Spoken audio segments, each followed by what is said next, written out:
Hello students, तो आज हम कंटिन्यू कर रहे हैं प्रॉब्लम सेट 2 को। तो लास्ट वीडियो में हमने क्वेश्चन नंबर 1 to 3 सॉल्व किया था। आज हम सॉल्व करते हैं इसके आगे के क्वेश्चंस। तो देखो यहाँ पे क्वेश्चन नंबर 4 में हमें क्या दिया हुआ है, show that 5 plus root 7 is an irrational number है। तो हमें ये शो करना है कि 5 प्लस रूट 7 क्या है, एक इरेशनल नंबर है। देखो प्रैक्टिस सेट 2.2 में बिल्कुल ऐसे ही क्वेश्चन है, show that 4 root 2 is an irrational number. तो इस तरीके के क्वेश्चन हमने ये प्रैक्टिस सेट 2.2 में किया है। अगर आपको याद है तो अच्छी बात है, अगर नहीं याद है तो आप रिवीजन के लिए प्रैक्टिस सेट 2.2 को फिर से देख सकते हैं। इसका लिंक मैं डिस्क्रिप्शन बॉक्स में दे दूंगी।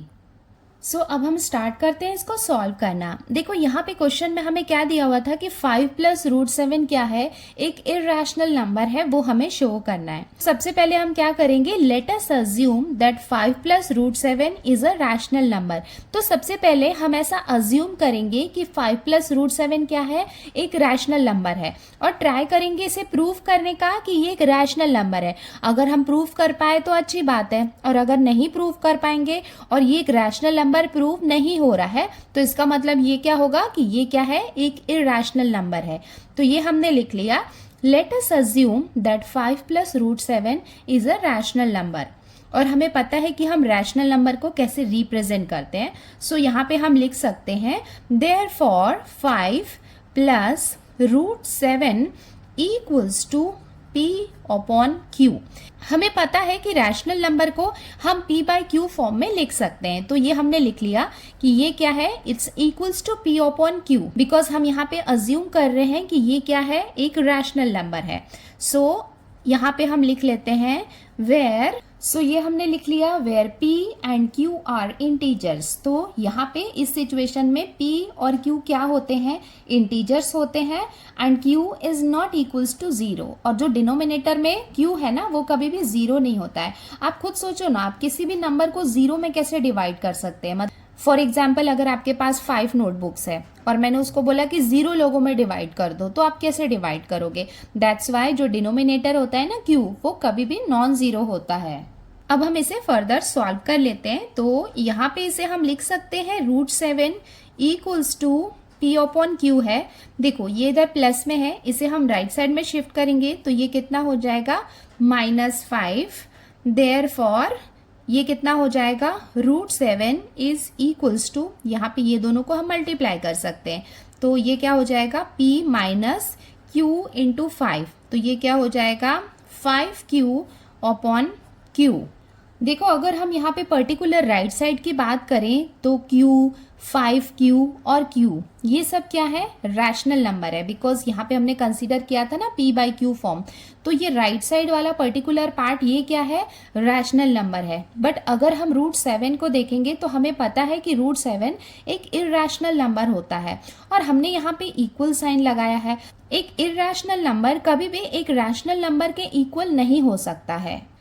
तो ये हमने लिख लिया because P, Q and 5 are integers. तो मतलब ये क्या है, इंटीजर्स हैं। Therefore P minus 5Q upon Q is a rational number. That's why ये क्या होगा, रैशनल नंबर होगा।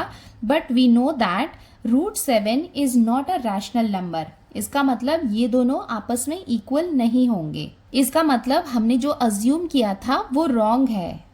ये हम लिख लेते हैं therefore our assumption that 5 root 7 is a rational number is wrong।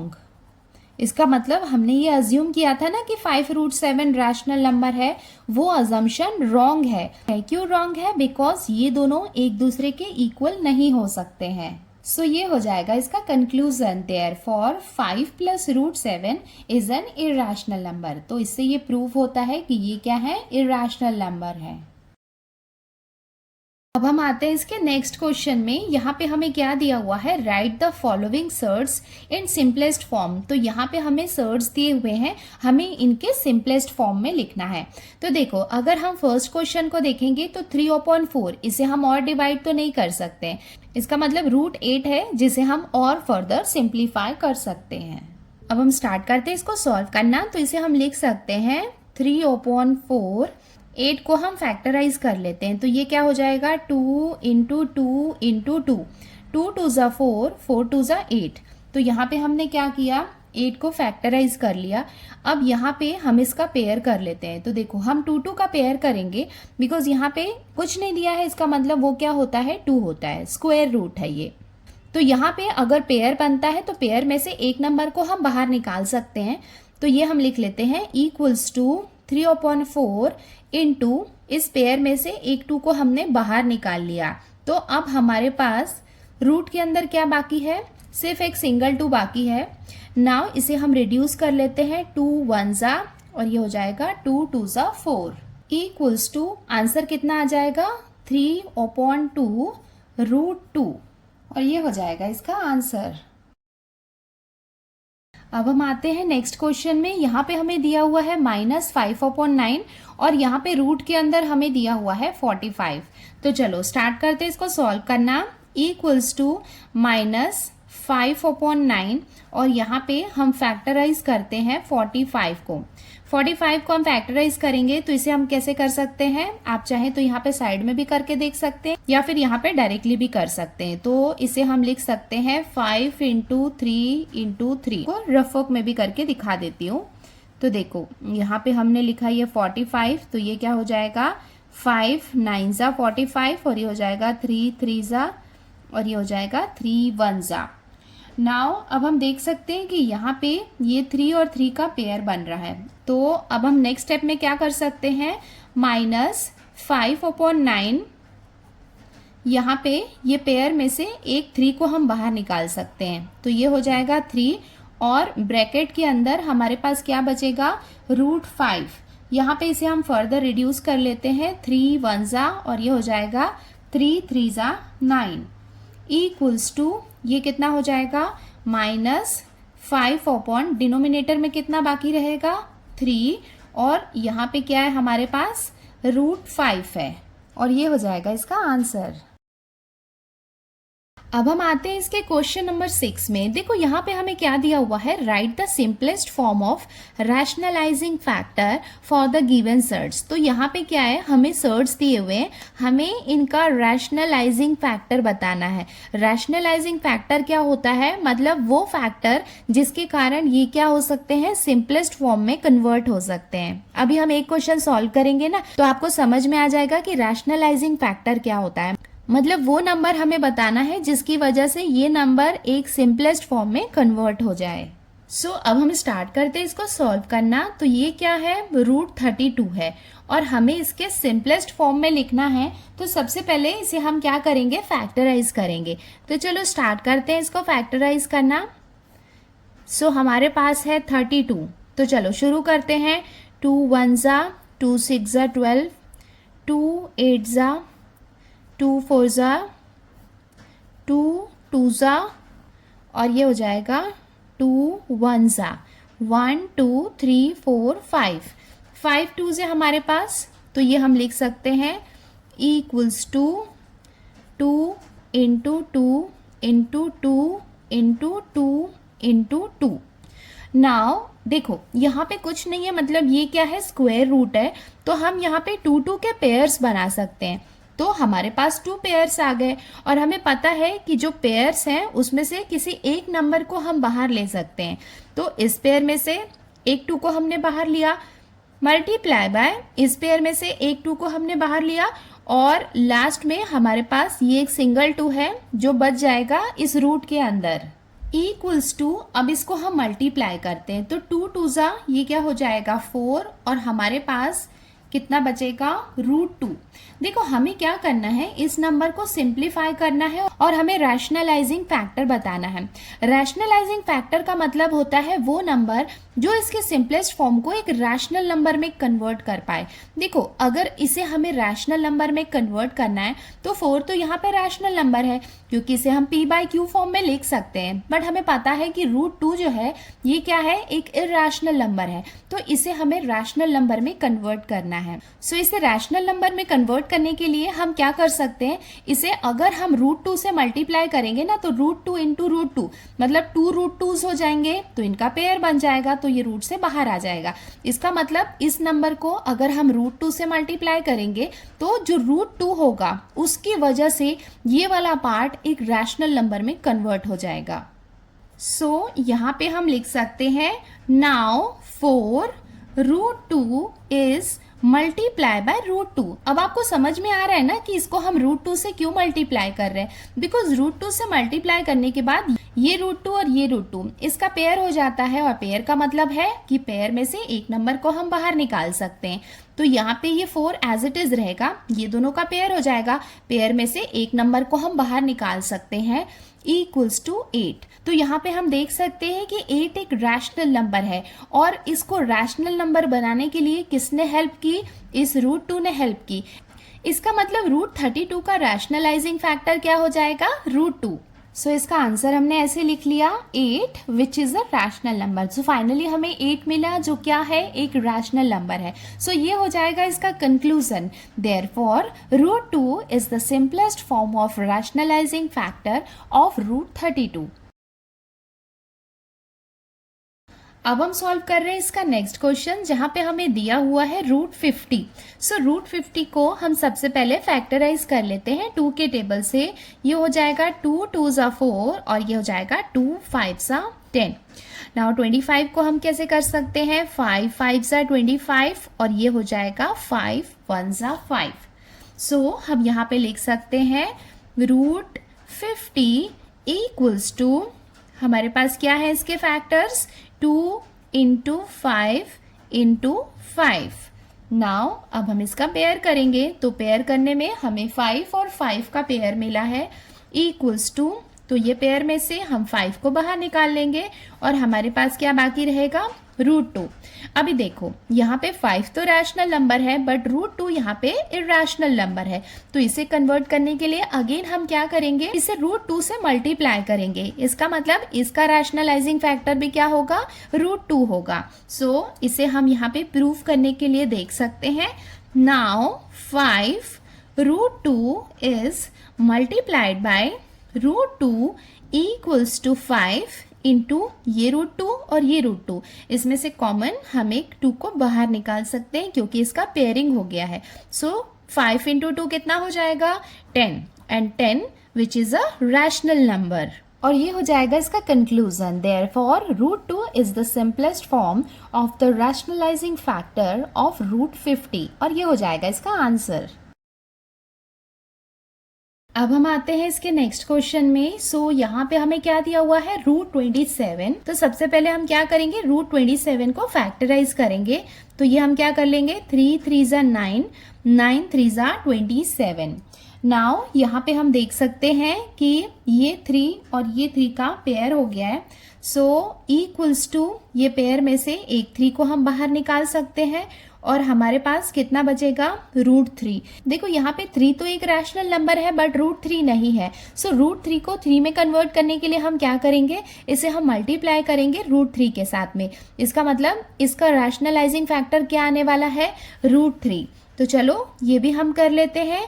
Now 3 √3 multiply by √3 equals to, ये कितना हो जाएगा, 3। ये दोनों में से एक 3 को हम बाहर निकाल लेंगे। सो इक्वल्स टू 3 3s कितना हो जाएगा, 9 विच इज अ रैशनल नंबर।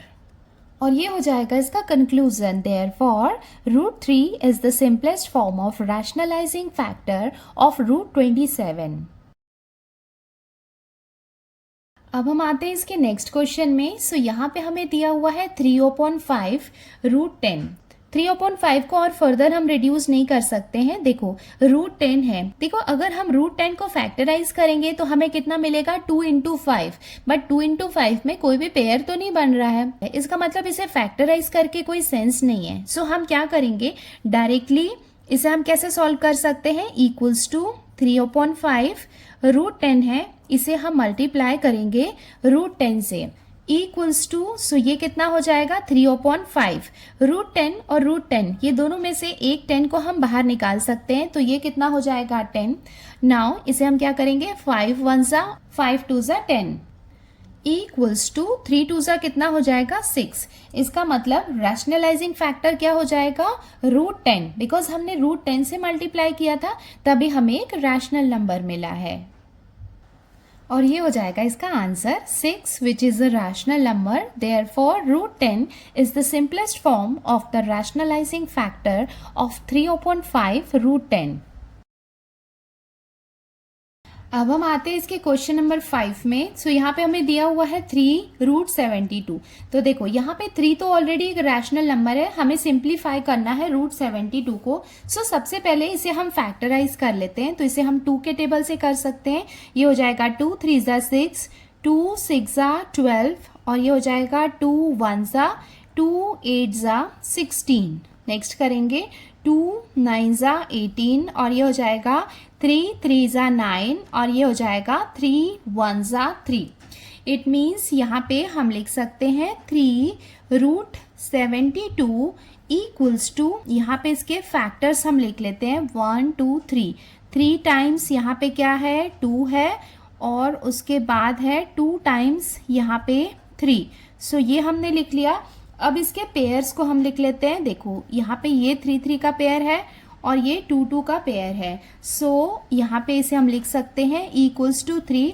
इस पेयर में से एक 2 को हमने बाहर निकाला, इस पेयर में से एक 3 को हमने बाहर निकाला। सो हमारे पास ब्रैकेट के अंदर क्या बाकी है, सिर्फ √2 बाकी है। इक्वल्स टू यहाँ पे हम मल्टीप्लीकेशन कर लेते हैं। 3 2 ज़ा 6, 6 3 ज़ा 18। सो हमें कितना मिला 18√2। सो हम देख सकते हैं कि 18 एक रैशनल नंबर है। √2 को रैशनल नंबर में कन्वर्ट करने के लिए हम क्या करेंगे, √2 से मल्टीप्लाई करेंगे। सो यहाँ पे हम लिख लेते हैं नाउ 18√2 मल्टीप्लाई बाय √2। सो ये √2 से हम मल्टीप्लाई कर रहे हैं बिकॉज हमें क्या करना है, इस √2 को एक रैशनल नंबर में कन्वर्ट करना है। 18 को हमने एज इट इज लिख लिया। ये दोनों को लिखने के बाद इनका पेयर बन जाएगा। सो पेयर में से एक 2 को हम बाहर निकाल सकते हैं। इक्वल्स टू 18 2 ज़ा कितना हो जाएगा 36 which is a rational number. So हमें यहाँ पे एक रैशनल नंबर मिल गया है। ये हो जाएगा इसका conclusion. Therefore √2 is the simplest form of rationalising factor of 3√72। सो हम यहाँ पे देख सकते हैं कि √2 से मल्टीप्लाई करने के बाद ही फाइनली हमें कंप्लीट रैशनल नंबर मिला। सो √2 क्या हो जाएगा इसका रैशनलाइजिंग फैक्टर। अब हम आते हैं इसके नेक्स्ट क्वेश्चन में। देखो यहाँ पे हमें दिया हुआ है 4√11। सो √11 को और फैक्टराइज हम नहीं कर सकते हैं बिकॉज ये क्या है, एक प्राइम नंबर है। इक्वल्स टू, सो यहाँ पे इसे सिंप्लीफाई करने के लिए हम क्या करेंगे, इसे हम मल्टीप्लाई करेंगे √11 से बिकॉज 4 ऑलरेडी रैशनल नंबर है। √11 को रैशनल नंबर में कन्वर्ट करने के लिए उसे हम मल्टीप्लाई करेंगे √11 से। सो ये हो जाएगा 4। इनकी पेयरिंग के बाद एक 11 बाहर आ सकता है। इक्वल्स टू 11 4 ज़ा कितना हो जाएगा 44 which is a rational number. So ये हो जाएगा इसका conclusion. Therefore √11 is the simplest form of the rationalising factor of 4√11।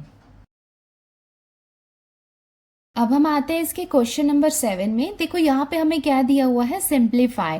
तो हमें इन क्वेश्चंस को क्या करना है, सिंप्लीफाई करना है। देखो यहाँ पे हम देख सकते हैं कि जो p/q फॉर्म या मतलब जो फ्रैक्शन का फॉर्म दिया है ना, इसे हम फर्दर और सिंप्लीफाई नहीं कर सकते। तो हमारा टारगेट क्या रहेगा, ये जो रूट के अंदर है ना, इसे हमें सिंप्लीफाई करना है। तो सबसे पहले इसे हम फैक्टराइज करेंगे, फैक्टर्स के फॉर्म में लिखेंगे, उसके बाद उसका पेयर बना के हम बाहर निकालेंगे और जो रूट के अंदर रहेगा अगर वो सेम रहेगा तो उसे हम कॉमन लेते हैं। तो चलो एक क्वेश्चन सॉल्व करते हैं तो आपको समझ में आ जाएगा कि इसको कैसे सॉल्व कर सकते हैं। सो अब हम स्टार्ट करते हैं इसको सॉल्व करना। तो सबसे पहले जैसा कि मैंने आपको बताया कि हमें क्या करना होगा, इन्हें फैक्टराइज करना होगा। तो 147 को सबसे पहले हम फैक्टराइज कर लेते हैं। देखो 147 को हम 3 के टेबल से डिवाइड करेंगे तो ये कितना हो जाएगा 3 4 ज़ा 12 और ये हो जाएगा 3 9 ज़ा 27, ये हो जाएगा 7 7 ज़ा 49 और 7 1 ज़ा 7। देखो 192 को हम कैसे कर सकते हैं, 2 के टेबल से कर सकते हैं।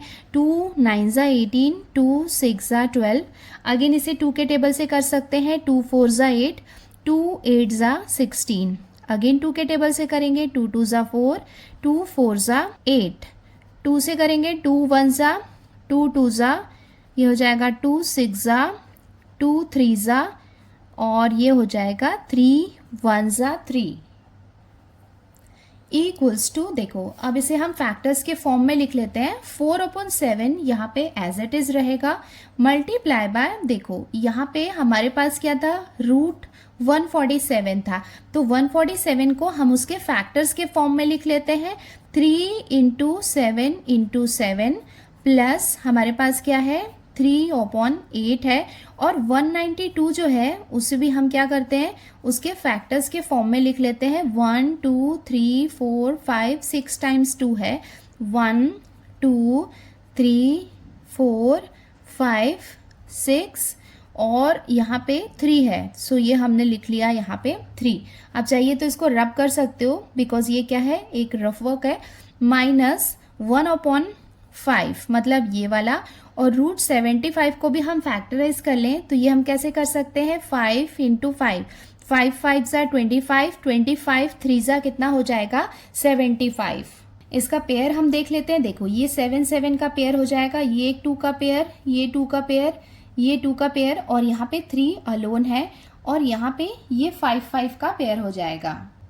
इक्वल्स टू, देखो ये 4/7 जो है इसको हमने एज इट इज लिख लिया, मल्टीप्लाई बाय, देखो ये 7 का पेयर था तो ये पेयर में से एक 7 को हमने बाहर ले लिया है, सिर्फ रूट 3 बाकी है, प्लस 3/8 है, मल्टीप्लाई बाय, देखो यहाँ पे 1 2 3, 3 2s का यहाँ पे पेयर बन रहा है, तो 3 2s को हम बाहर निकाल सकते हैं, और यहाँ पे रूट के अंदर क्या बाकी रहेगा 3 माइनस 1/5, और यहाँ पे भी देखो ये क्या है, ये 5 का पेयर बन रहा था, तो एक 5 को हम बाहर ले लेंगे, तो हमारे पास क्या बाकी रहेगा रूट 3। अब हम देखते हैं कि क्या क्या कैंसिल हो सकता है। ये 7 से ये 7 कैंसिल हो जाएगा, ये हो जाएगा 2 1 ज़ा 2 4 ज़ा, 2 1 ज़ा 2 2 ज़ा, और ये 2 और ये 2 आपस में कैंसिल हो जाएंगे, ये 5 और ये 5 आपस में कैंसिल हो जाएंगे। अब हमारे पास जो जो बाकी है वो हम लिख लेते हैं। क्या बाकी है, हमारे पास 4 है, और यहाँ पे है रूट 3, प्लस यहाँ पे क्या है ओनली 3, यहाँ पे ये सारा कुछ कैंसिल हो गया है, तो यहाँ पे क्या है हमारे पास रूट 3 माइनस ये 1 है, और यहाँ पे क्या है हमारे पास रूट 3 इक्वल्स टू, देखो रूट 3 और रूट 3 यहाँ पे 3 टाइम्स है, मतलब तीनों में यहाँ पे कॉमन है, तो इसको हम कॉमन निकाल सकते हैं बाहर। सो हमारे पास क्या क्या बाकी रहेगा, 4 प्लस 3 माइनस 1, और रूट 3 यहाँ पे क्या होगा कॉमन रहेगा, इक्वल्स टू, इसको हम सॉल्व कर लेते हैं। तो 4 प्लस 3 कितना हो जाएगा 7, और 7 में से 1 माइनस करेंगे तो हमें कितना मिलेगा 6 रूट 3, और ये हो जाएगा इसका आंसर। अब हम आते हैं इसके नेक्स्ट क्वेश्चन में, तो यहाँ पे भी हम देख सकते हैं कि क्या फैक्टराइज हो सकता है, वो पहले कर लेते हैं। जैसे ये 27 है, यही हमें दिख रहा है जिसे हम फर्दर फैक्टराइज कर सकते हैं, तो ये हम लिख लेंगे 5 रूट 3 प्लस 2, और 27 को हम क्या लिख सकते हैं 3 इंटू 3 इंटू 3, देखो 3 3 ज़ा 9, 9 3 ज़ा कितना हो जाएगा 27, प्लस 1/√3। अभी देखो, अभी हमें क्या करना है, ये 1/√3 को सॉल्व करना है, तो यहाँ पे न्यूमरेटर और डिनोमिनेटर ये दोनों में हम √3 से मल्टीप्लाई करेंगे। सो वो हम कर लेते हैं, इक्वल्स टू √3 प्लस 2, और देखो यहाँ पे जो पेयर बन रहा है ना उसको हम बाहर निकाल लेते हैं। तो देखो ये 3 का पेयर बन रहा है, सो हम क्या करेंगे, ये 3 को बाहर निकाल लेंगे, और यहाँ पे क्या बाकी रहेगा √3 प्लस 1/√3 जो है, यहाँ पे न्यूमरेटर और डिनोमिनेटर दोनों में हम क्या करेंगे √3 से मल्टीप्लाई करेंगे। आप चाहें तो यहाँ ब्रैकेट में मेंशन भी कर सकते हैं, that numerator and denominator are multiply by √3 equals to, ये क्या हो जाएगा 5 √3 प्लस 2 3 ज़ा 6, और ये हो जाएगा √3 प्लस, देखो 1 से √3 को हम मल्टीप्लाई करेंगे तो हमें कितना मिलेगा √3, और यहाँ पे √3 और √3 दोनों क्या है रूट में है, तो इनका पेयर हो जाएगा, इसका मतलब ये कितना हो जाएगा 3। सो यहाँ पे हम देख सकते हैं कि √3 और √3 ये तीनों यहाँ पे कॉमन है। सो नंबर्स को हम ले लेते हैं बाहर, तो ये हो जाएगा 5 प्लस 6 प्लस यहाँ पे हम देख सकते हैं इसे हम 1/3 ले सकते हैं, तो ये क्या हो जाएगा यहाँ पे 1/3 और √3 यहाँ पे तीनों जगह में कॉमन है, सो यहाँ पे √3 को हम कॉमन ले लेंगे। नाउ यहाँ पे ये दोनों को हम ऐड कर लेंगे, तो ये क्या हो जाएगा 5 + 6 11 प्लस 1/3 और ये हो जाएगा √3। ना इसको हम फर्दर सॉल्व कर लेंगे। 11 3 जा कितना हो जाएगा 33 या 3 11 जा 33 प्लस 1 इक्वल्स टू कितना हो जाएगा 34/3 √3 और ये हो जाएगा इसका आंसर। अब हम आते हैं इसके क्वेश्चन नंबर 3 में। तो सबसे पहले हम देखते हैं कि यहाँ पे 216 है और यहाँ पे 294 है, तो इसे हम फैक्टराइज कर लेते हैं। तो 216 को हम सबसे पहले 2 के टेबल से फैक्टराइज करेंगे, तो ये कितना हो जाएगा 2 1 जा 2 0 जा हम चलेंगे बिकॉज एक साथ हम 2 नंबर्स नहीं ले सकते हैं सेकेंड पोजीशन में, तो ये कितना हो जाएगा 2 8 जा 16। अगेन इसको हम 2 के टेबल से करेंगे, देखो स्टार्टिंग में होता है तो दोनों नंबर हम साथ में ले सकते हैं, सेकेंड पोजीशन में नहीं ले सकते, तो ये कितना हो जाएगा 2 5 जा 10 और ये हो जाएगा 2 4 जा 8, देन अगेन 2 2 जा 4 और ये हो जाएगा 2 7 जा 14। नाउ इसे हम 3 के टेबल से डिवाइड करेंगे, ये हो जाएगा 3 9 जा 27, 3 3 जा 9 और ये हो जाएगा 3 1 जा 3। नाउ 294 को भी हम 2 के टेबल से डिवाइड कर लेते हैं, तो ये हो जाएगा 2 1 जा 2 2 4 जा 8 और 2 7 जा 14। नाउ इसको हम कर सकते हैं, देखो इसको काउंट कर लो, 4 + 1 कितना हो जाएगा 5, 5 + 7 कितना हो जाएगा 12, मतलब ये 3 के टेबल से डिवाइड हो सकता है, तो ये कितना हो जाएगा 3 4 जा 12, 3 9 जा 27। नाउ ये कितना हो जाएगा 7 7 जा 49 और 7 1 जा 7 इक्वल्स टू, देखो इसको हम कैसे लिख सकते हैं, यहाँ पे रूट में हमें दिया हुआ है 216, तो यहाँ पे रूट के अंदर हम क्या करेंगे इसके फैक्टर्स को लिखेंगे 1 2 3, 3 टाइम्स यहाँ पे 2 है तो ये हम लिख लेते हैं 2 × 2 × 2 और 3 टाइम्स यहाँ पे 3 है 1 2 एंड 3, सो ये हो गया। उसके बाद यहाँ पे आ जाएगा -5 √6, देखो यहाँ पे स्पेस नहीं है तो यहाँ हम नीचे लिख लेते हैं, प्लस 294 है तो ये 294 के भी जो फैक्टर्स हैं वो हम लिख लेते हैं 2 × 3 × 7 × 7 और उसके बाद है -3/√6। अब हम देख सकते हैं कि यहाँ पे ये 2 का और ये 3 का पेयर बन रहा है और यहाँ पे ये 7 का पेयर बन रहा है इक्वल्स टू। नेक्स्ट स्टेप में देखो ये पेयर में से एक 2 को हमने बाहर निकाल लिया और इस पेयर में से एक 3 को हमने बाहर निकाल लिया, तो हमारे पास क्या बाकी रहेगा, देखो एक 2 बाकी है मल्टीप्लाई बाय यहाँ पे एक 3 बाकी है -5 √6 प्लस, देखो यहाँ पे ये 7 को हम रूट से बाहर निकाल सकते हैं, उसके बाद ब्रैकेट के अंदर क्या बाकी रहेगा यहाँ पे 2 × 3 और -3/√6 को हम एज इट इज लिख लेते हैं। देखो यहाँ पे √6 है जो डिनोमिनेटर में है, तो इसे 6 में कन्वर्ट करने के लिए हम क्या करेंगे, न्यूमरेटर और डिनोमिनेटर दोनों में √6 से हम मल्टीप्लाई करेंगे। तो नेक्स्ट स्टेप में क्या हो जाएगा, देखो 2 × 3 ये कितना हो जाएगा 6 √2 × 3 ये हो जाएगा 6 -5 √6 प्लस 7 2 × 3 कितना हो जाएगा √6 -3/√6। तो यहाँ पे न्यूमरेटर और डिनोमिनेटर दोनों में हम क्या करेंगे, इसे √6 से मल्टीप्लाई करेंगे इक्वल्स टू, देखो अब हमारे पास क्या बाकी है 6 √6 -5 √6 प्लस 7 √6 माइनस, देखो ये दोनों को हम मल्टीप्लाई करेंगे तो हमारे पास क्या रहेगा यहाँ पे 3 √6 देखो ये दोनों में से एक 6 कॉमन आ जाएगा बिकॉज यहाँ पे पेयर बन रहा है, तो ये कितना हो जाएगा 6। अब इसके बाद यहाँ पे इसे हम डिवाइड कर सकते हैं 3 1 जा 3 2 जा इक्वल्स टू, ये क्या हो जाएगा 6 √6 -5 √6 प्लस 7 √6 माइनस, देखो यहाँ पे कुछ नहीं है मतलब 1/2 इसे हम लिख सकते हैं, तो ये क्या हो जाएगा 1/2 √6। अब हम यहाँ पे देख सकते हैं √6 √6 √6 और √6 यहाँ पे कॉमन है, तो कॉमन है तो हम क्या करेंगे, सारे नंबर्स को साथ में लिख लेते हैं। ये हो जाएगा 6 माइनस 5 प्लस 7 माइनस 1/2 और ये जितने भी √6 थे तो यहाँ पे हमने √6 को कॉमन ले लिया। इक्वल्स टू देखो 6 में से 5 को माइनस किया तो हमें कितना मिलेगा 1 और 1 प्लस 7 कितना हो जाएगा 8। सो इसको हम लिख सकते हैं 8 माइनस 1/2 और यहाँ पे हो जाएगा ये √6 इक्वल्स टू, इसे हम फर्दर सॉल्व करेंगे तो 2 8 जा कितना हो जाएगा 16। 16 में से 1 माइनस किया तो हमें कितना मिलेगा 15/2 √6 और ये हो जाएगा इसका आंसर। अब हम आते हैं इसके क्वेश्चन नंबर 4 में। सो इसे हम सॉल्व कर लेते हैं। इक्वल्स टू 4 और देखो यहाँ पे क्या है 12 है। सो इसको हम फैक्टराइज कर लेते हैं तो इसको हम लिख सकते हैं 2 इंटू 2 इंटू 3। 2 2 जा 4, 4 3 जा कितना हो जाएगा 12 माइनस क्या है यहाँ पे हमारे पास 75। सो 75 को भी हम फैक्टराइज कर लेते हैं तो ये कितना हो जाएगा 5 इंटू 5 इंटू 3।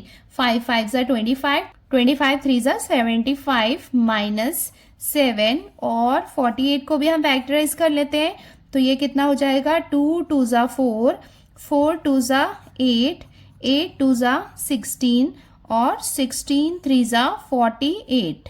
देखते हैं ये 2 का पेयर बन रहा है, यहाँ पे ये 5 का पेयर बन रहा है, ये 2 का और ये 2 का पेयर बन रहा है। Equals to 4। अब जिसके जिसके पेयर बने हैं उसे हम बाहर ले आते हैं तो ये 2 को हम बाहर ले गए तो हमारे पास क्या बचेगा √3 माइनस ये 5 में से ये 5 को हम यहाँ पे बाहर ले आए बिकॉज यहाँ पे पेयर था और अंदर क्या बचेगा यहाँ पे √3 माइनस 7। सो ये पेयर में से ये 2 को हम बाहर निकाल लिए और ये पेयर में से ये 2 को हम बाहर निकाल लिए तो हमारे पास क्या बाकी है अभी √3 इक्वल्स टू नेक्स्ट स्टेप में हम मल्टीप्लीकेशन कर लेते हैं। 2 4 जा कितना हो जाएगा 8 √3 माइनस 5 √3 माइनस 7 2 जा 14, 14 2 जा 28। तो यहाँ हम लिख सकते हैं 28 √3 इक्वल्स टू देखो यहाँ पे √3 कॉमन है सो नंबर्स हम साथ में लिख लेते हैं और रूट में जो √3 है उसे हम बाहर निकाल लेते हैं बिकॉज वो क्या है कॉमन है।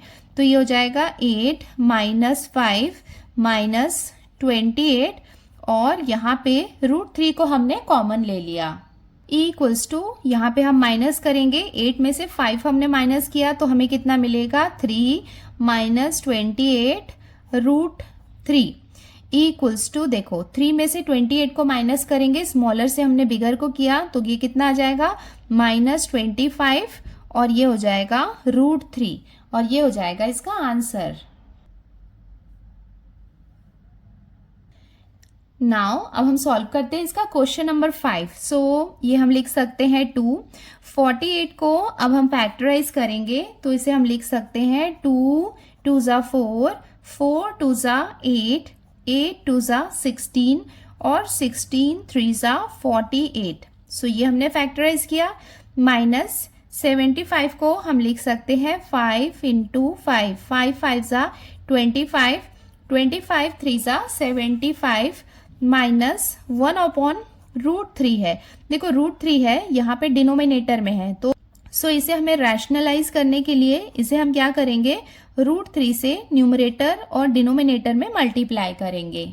सो अब हम यहाँ पे देख सकते हैं कि ये 2 और ये 2 और यहाँ पे इस 5 का पेयर बन रहा है तो जो जो पेयर बन रहा है उसे हम बाहर निकाल लेते हैं। ये हो जाएगा 2, इस पेयर में से एक 2 को हमने बाहर निकाला और इस पेयर में से एक 2 को हमने बाहर निकाला। सो हमारे पास क्या बाकी है √3 माइनस इसमें से एक 5 को हमने बाहर निकाल लिया। सो हमारे पास क्या बाकी है √3 माइनस ये यहाँ पे न्यूमरेटर में √3 को हम 1 से मल्टीप्लाई करेंगे तो हमें कितना मिलेगा √3 अपॉन इसकी पेयरिंग हो जाएगी। सो इसके प्लेस में यहाँ पे हम लिख सकते हैं 3 इक्वल्स टू नेक्स्ट स्टेप में हम मल्टीप्लीकेशन कर लेते हैं। 2 2 जा 4, 4 2 जा कितना हो जाएगा 8। सो ये हो जाएगा 8 √3 माइनस 5 √3 माइनस इसे हम ले सकते हैं 1/3 और ये हो जाएगा √3। सो हम देख सकते हैं कि √3 यहाँ पे कॉमन है सो इसे हम बाहर निकाल लेते हैं इक्वल्स टू देखो यहाँ पे ये हो जाएगा 8 माइनस 5 माइनस 1/3 और यहाँ पे √3 को हम यहाँ पे कॉमन ले लेते हैं। इक्वल्स टू 8 में से 5 को हमने माइनस किया तो हमें कितना मिलेगा 3 माइनस 1/3 और यहाँ पे हो जाएगा ये √3 इक्वल्स टू 3 3 से कितना हो जाएगा 9। 9 में से हमने 1 माइनस किया तो हमें कितना मिलेगा 8। सो ये हो जाएगा 8/3 √3 और ये हो जाएगा इसका आंसर। अब हम आते हैं इसके लास्ट क्वेश्चन में। क्वेश्चन नंबर 8 में हमें दिया हुआ है रैशनलाइज द डिनोमिनेटर। तो हमें डिनोमिनेटर को रैशनलाइज करना है। रैशनलाइज का मतलब है कि डिनोमिनेटर को हमें एक रैशनल नंबर में कन्वर्ट करना है। जैसे फॉर एग्जांपल यहाँ पे हमें दिया हुआ है √5। तो देखो √5 को एक रैशनल नंबर में मतलब 5 में हम कैसे कन्वर्ट कर सकते हैं। अगर इसे हम √5 से मल्टीप्लाई करेंगे तो √5 इंटू √5 फॉर एग्जाम्पल आप देख सकते हो कि √5 को अगर हमने √5 से मल्टीप्लाई किया तो ये क्या हो जाएगा √5 का स्क्वायर हो जाएगा और ये स्क्वायर और ये रूट आपस में कैंसिल हो सकते हैं तो ये कितना हो जाएगा 5 होगा। सो मोस्टली हम यहाँ पे क्या करने वाले हैं न्यूमरेटर और डिनोमिनेटर दोनों को हम क्या करेंगे जो भी नंबर यहाँ पे हमें दिया हुआ है ना रूट में उससे हम मल्टीप्लाई करेंगे।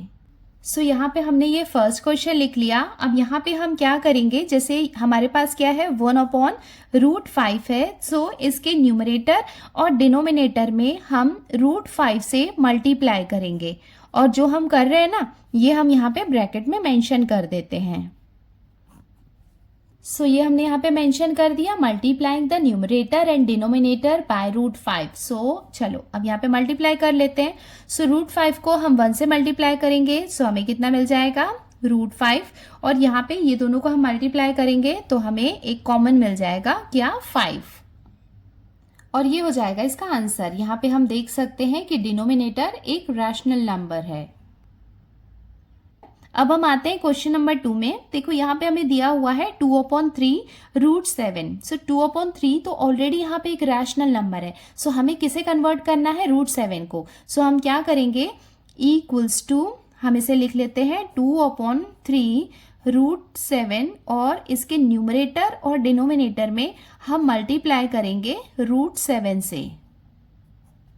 ये दोनों को हम मल्टीप्लाई करेंगे तो न्यूमरेटर में हमें क्या मिलेगा 2 √7 और यहाँ पे ये क्या हो जाएगा 3 और ये क्या है 7 और 7 ये यहाँ पे 2 टाइम्स है मतलब इसका पेयर हो जाएगा। सो हमें एक सिंगल नंबर क्या मिल जाएगा यहाँ पे 7 इक्वल्स टू 2 √7 3 7 जा कितना हो जाएगा 21 और ये हो जाएगा इसका आंसर। अब हम आते हैं इसके क्वेश्चन नंबर 3 में। सो यहाँ पे हमें दिया हुआ है 1/√3 माइनस √2। 1/√3 माइनस √2 इसे हम मल्टीप्लाई करने वाले हैं √3 प्लस √2 और यहाँ पे डिनोमिनेटर में भी √3 प्लस √2 के साथ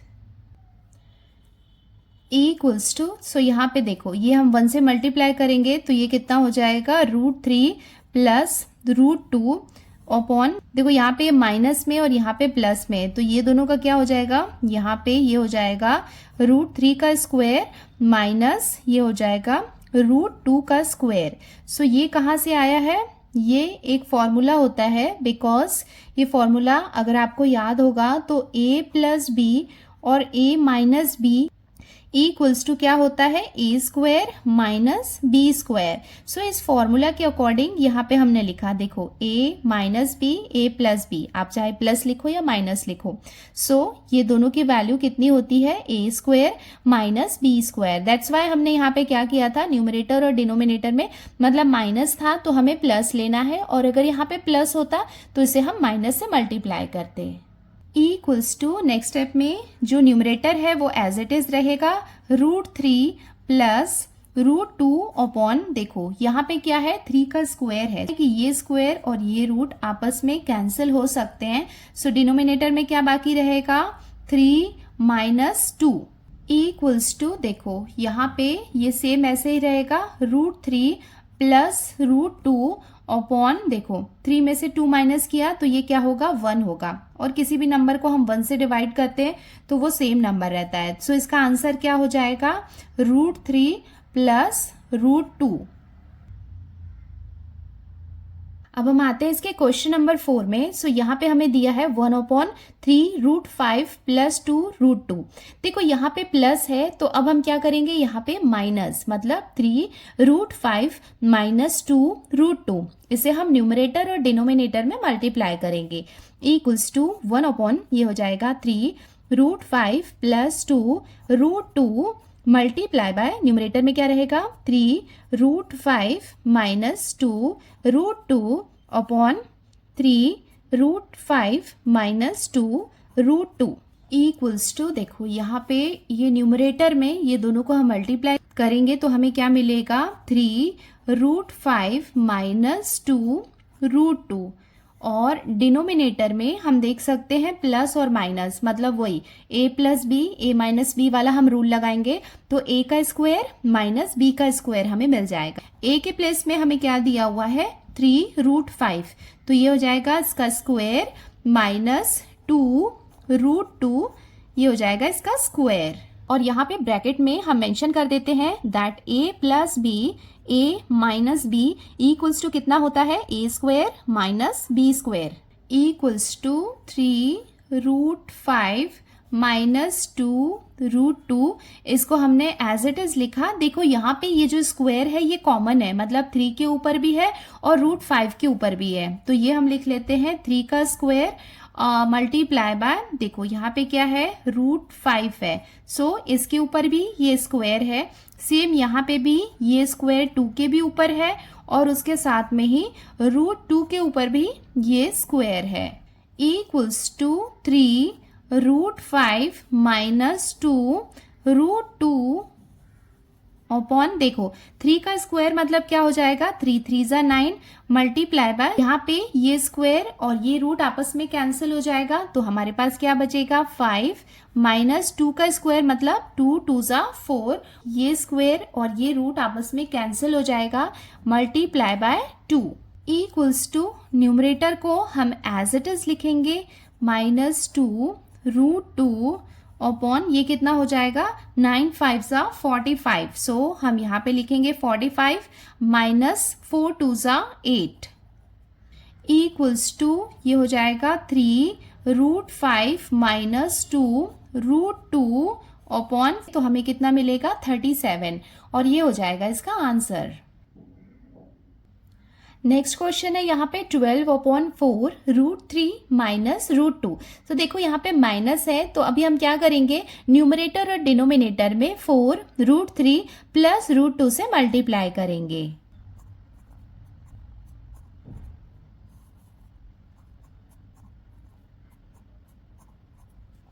इक्वल्स टू, सो यहाँ पे हमारे पास है 12 मल्टीप्लाई बाय, देखो यहाँ पे न्यूमरेटर में क्या है 4√3 + √2 अपॉन, देखो ये यहाँ पे 4√3 को एज अ a हम लेते हैं तो ये क्या हो जाएगा a का स्क्वायर मतलब 4√3 का स्क्वायर माइनस √2 को इसका स्क्वायर करेंगे, इसका मतलब ये हो जाएगा b²।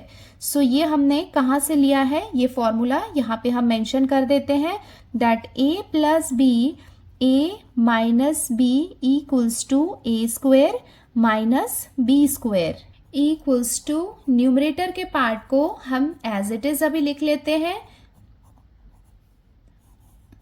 अपॉन डिनोमिनेटर में ये स्क्वायर यहाँ पे कॉमन है और ये √3 के भी ऊपर स्क्वायर है माइनस √2 का स्क्वायर इक्वल्स टू, ये हो जाएगा 12 × 4√3 + √2 अपॉन, ये हो जाएगा 4 का स्क्वायर मतलब 4 × 4, सो 4 4 ज़ा कितना हो जाएगा 16 इंटू यहाँ पे ये स्क्वायर और ये आपस में कैंसिल हो जाएंगे तो हमें कितना मिलेगा 3 माइनस यहाँ पे भी ये दोनों कैंसिल हो जाएंगे तो हमें कितना मिलेगा 2 इक्वल्स टू, ये हो जाएगा 12 × 4√3 + √2 अपॉन 16 3 ज़ा कितना हो जाएगा 48, सो ये हो जाएगा 48 - 2 इक्वल्स टू, ये हो जाएगा 12 × 4√3 + √2, 48 में से 2 को हम माइनस करेंगे तो हमें कितना मिलेगा 46। आप देख सकते हैं यहाँ पे कुछ डिवाइड हो सकता है, तो देखो इसे हम 2 के टेबल से डिवाइड कर लेते हैं।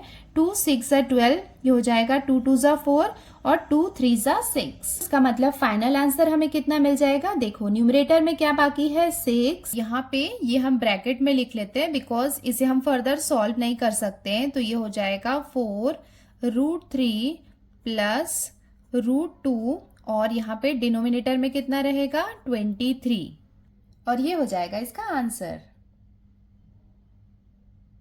सो बच्चों इसके साथ ही हमने प्रॉब्लम सेट के पूरे क्वेश्चन आंसर सॉल्व कर लिए हैं और इसके पार्ट 1 मतलब 1 to क्वेश्चन नंबर 3 के लिए मैंने डिस्क्रिप्शन बॉक्स में उसका लिंक दे दिया है। अगर आपको ये वीडियो पसंद आया है तो वीडियो को लाइक करो, कमेंट करो और अपने फ्रेंड्स के साथ भी शेयर करो। सो बच्चों आज की वीडियो में इतना ही, जल्दी मिलते हैं नेक्स्ट वीडियो में। Till then bye.